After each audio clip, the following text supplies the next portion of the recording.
हर करल बियाहवाए सखिया। देखी है शिव जी के बड़ी याद जब गईल बा राजा हिमाचल जी की यहाँ आज ऐसा ही देखली है दूल्हा की बाप रे बाप ए त गर्दन में सांप बा नदी के धार बह रहल बा माथे पर आई त्रिशूल लेके खड़ा हमें अलग से बुझाता कि बौरा है हो।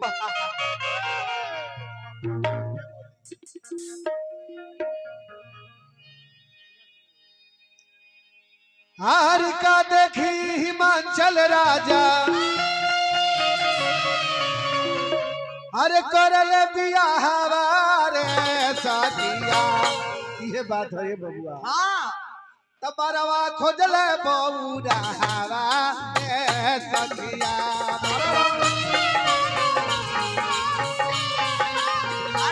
बरवा खोजल बौरा हवा रे सखिया।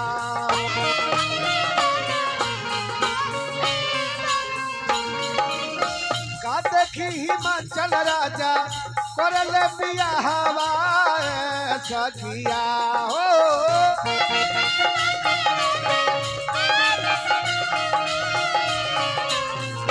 बरवा खोजल बौरा हवा रे सखिया।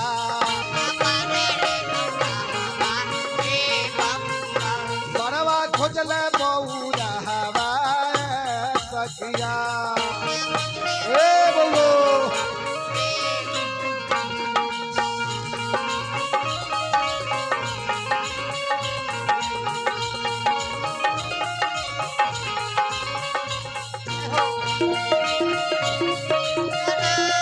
तूने देखा तो ये जाना सनम प्यार होता है दीवाना सनम।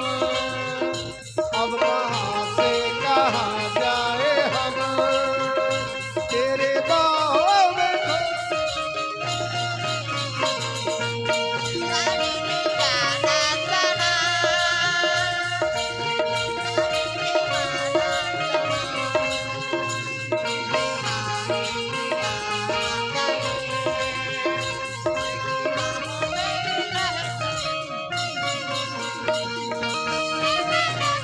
यजिया।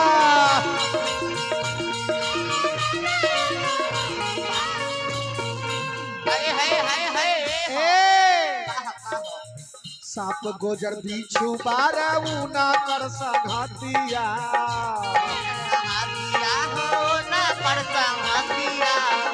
आई हमरा युवा मिश्रा परिवार की तरफ से सैकड़ों रुपए के पुरस्कार भूत भावन भोलेनाथ जी के बियाह में सादर समर्पित भेंट भइल ह।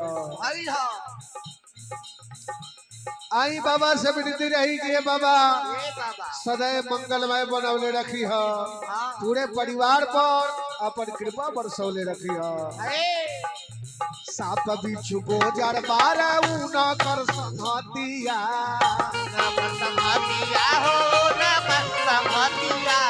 भूत बैताल सब आइल है बरतिया।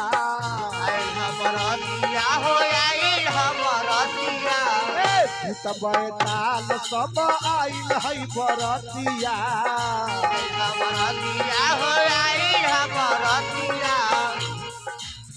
गाड़ी नहीं रथ चढ़ी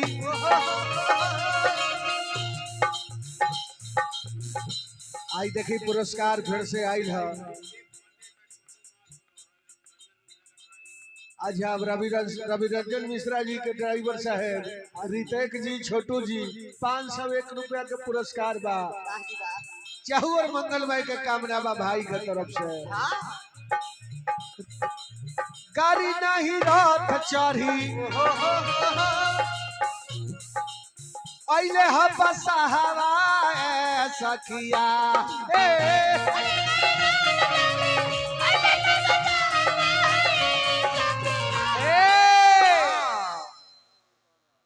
हमारे प्रशांत सिंह जी भवन गांव से जिनके तरफ से सैकड़ों रुपया का पुरस्कार।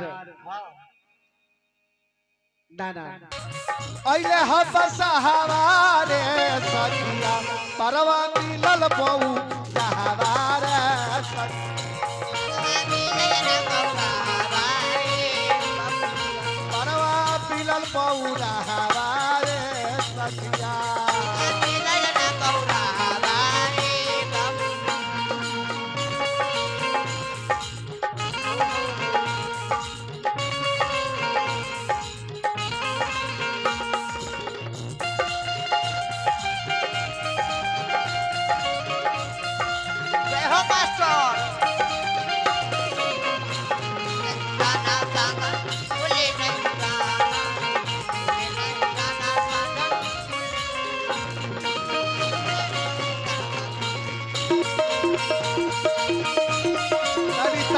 जाए ताली।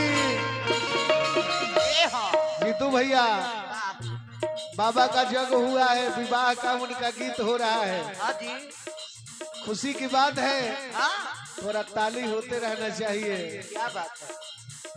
बरवा मिलल बहुरा हवा सखिया,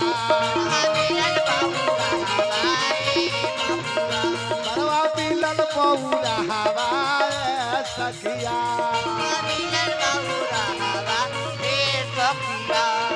और हमारे युवा मिश्रा परिवार, युवा मिश्रा परिवार जिनके तरफ से सैकड़ों रुपए का पुरस्कार, हमारे तरफ से हार्दिक हार्दिक अभिनंदन। खूब जय जयकार भोले बाबा के दरबार में। बोलिए भूत भावन भोलेनाथ की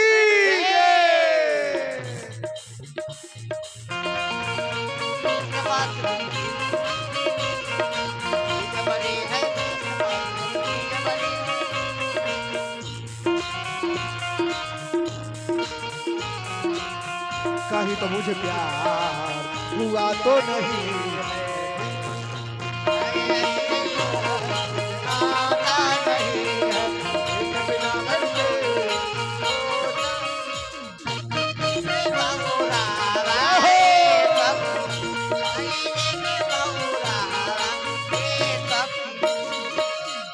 रंजन जी, निरंजन जी, हमारे जकर्ता जी श्री जीतू सिंह जी, जिनके तरफ से 101 रुपए का पुरस्कार भोले बाबा के विवाह गीत में सादर समर्पित भेंट हुआ।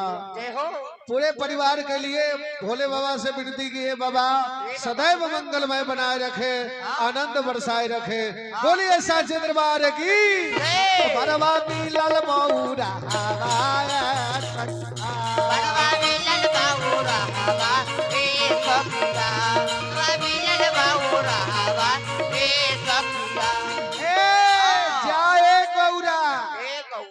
गौरा, अरे इनके खाती बरत तू कैले रहलू।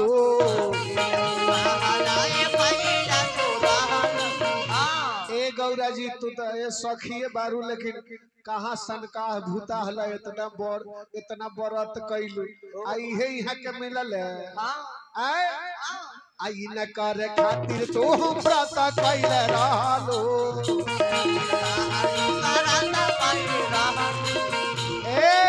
वन में तू घोर तपस्या कैले रहलू।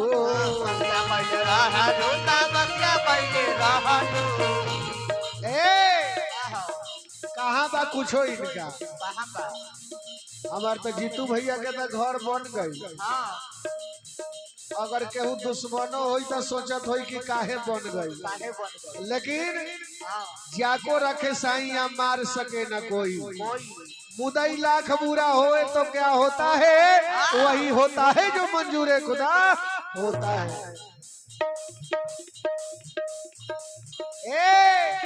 कहली है कि भोला बाबा आई दुल्हवा का घरों नहीं खे, घर न दुआर बारे, घर न दुआर पर रखी हन कहाए सखिया। अरे घर न दुआर पर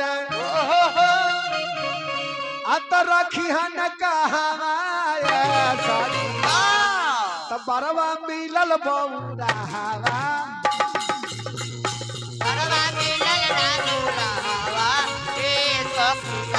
बरवा मिलल बहुरा हवा सखिया।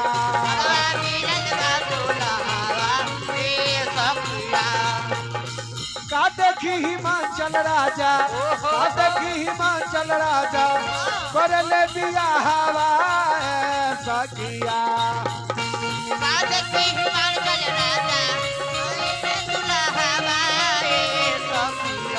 बरवा मिलल बहुरा हवा सखिया।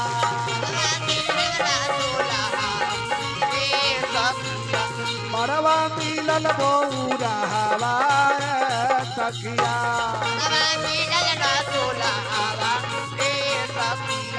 बरवा